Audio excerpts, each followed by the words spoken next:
Chapter 2. Devaraja's story. Shunaka said, "O Sutta, O immensely fortunate one! O Sutta, you know the supreme meaning and are blessed. Out of your compassion, you have made us hear this divine and extraordinary account. It purifies the mind and destroys a torrent of sins. We have heard this wonderful account that generates satisfaction in Shiva. There is nothing on earth that is equal to this account. There is nothing else that is superior. Because of your compassion, we have certainly got to know about this. In Kali Yuga, who are the sinners who get purified by this account? O Sutta, out of your compassion, please tell us, for the sake of gratifying the world." Sutta replied, "There are men who commit sins. They are deceitful and wicked in their conduct. They are constantly devoted to desire and other vices. They too are purified by this. This is an excellent jnana yajna. It always bestows objects of pleasure and emancipation. It cleanses all sins and brings satisfaction to Shiva. There are those who are overwhelmed by thirst. They are bereft of the truth and censure their fathers and mothers. They are insolent and cause violence. Even such people are purified by this. There are those who abandon the dharma of their own varna and ashrama. They are full of envy. In Kali Yuga, even they are purified by this jnana yajna. There are deceitful ones who indulge in fraud. They are cruel and heartless. In Kali Yuga, even they are purified by this jnana yajna. There are those who sustain themselves by appropriating the property of brahmanas and are addicted to being deviant. In Kali Yuga, even they are purified by this jnana yajna. There are those who constantly indulge in sin.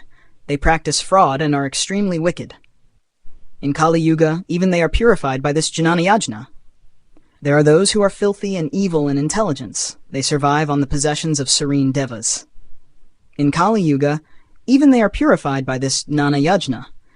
This is the most sacred of Puranas. It destroys major sins. It bestows objects of pleasure and emancipation and ensures satisfaction to Shiva. In this connection, an ancient history is recounted. As soon as one hears it, sins no longer remain. In the city of Kiratas, there was a brahmana whose learning was deficient. He turned away from the dharma of devas and sold juices to the poor. He deviated from the practice of bathing at the time of Sandhya and followed the means of subsistence meant for Vaishyas. He was known as Devaraja, and he deceived people who trusted him. He deprived brahmanas, kshatriyas, vaishyas, and shudras of their possessions. Through such fraudulent means, he accumulated wealth. Through many such acts of adharma, he gathered wealth for himself. But since he was a sinner, he did not spend the slightest bit of this on acts of dharma. On one occasion, the brahmana went to a lake to have his bath.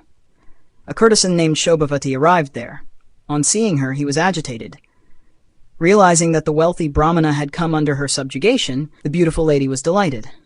As a result of their conversation, love was generated in his mind. He wanted to make her his wife. She also consented that he would become her husband. In this way, they came under the subjugation of desire and sported for a very long time. When seated, lying down, drinking, eating, and playing, they behaved towards each other as couples do and resided accordingly. His mother, father, and wife repeatedly tried to restrain him. But he did not pay heed to their words and continued to indulge in this wicked conduct. On one occasion, he succumbed to his intolerance. While they were asleep in the night, the wicked person killed his parents and wife and stole their wealth. His mind was full of desire for the courtesan. He handed over his wealth and the wealth he obtained from his father and others to her. The sinner ate what should not be eaten. He wished to drink liquor. That worst of brahmanas always ate from the same vessel as the courtesan. On one occasion, urged by destiny, he arrived in the city of Pratisthana. He saw a Shiva temple there, surrounded by virtuous people. While the brahmana was there, he suffered from a terrible fever and constantly heard Shiva's account, uttered from the mouth of another brahmana. Suffering from the fever, at the end of a month, Devaraja died. Yama's servants bound him up in nooses and forcibly conveyed him to Yama's city. However, Shiva's attendants were there, dressed in white and wielding tridents in their hands. All their limbs were smeared with ashes, and they wore rudraksha beads. They arrived from Shiva's world and angrily went to Yama's city. They reprimanded his messengers and repeatedly struck them. They released Devaraja and placed him on a wonderful vimana. Making him sit there, The messengers eagerly started to leave for Kailasa. At this, there was a great tumult in Yama's city. Hearing this, Dharmaraja emerged from his own residence. He saw those 4 messengers who seemed to be like Rudra himself. Dharmaraja, who knew about Dharma, followed the norms and worshipped them. Using the insight of knowledge, Yama got to know about the entire incident. Scared, he did not ask the great-souled Shambhu's messengers anything. Having been worshipped, they sought his leave. They went to Kailasa and handed him over to Shiva and Amba, who are oceans of compassion. The accounts of Shiva Purana are blessed and supremely purifying.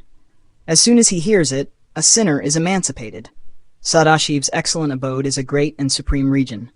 Those who know the Vedas say that it is located above all the worlds. The Brahmana Devaraja was a sinner. Because of his greed, he caused violence to Brahmanas, Kshatriyas, Vaishyas, Shudras, and many other beings, robbing them of their lives. He killed his mother, his father, and his wife. He was a drunkard and had intercourse with a courtesan. However, as soon as he arrived there, he was instantly emancipated.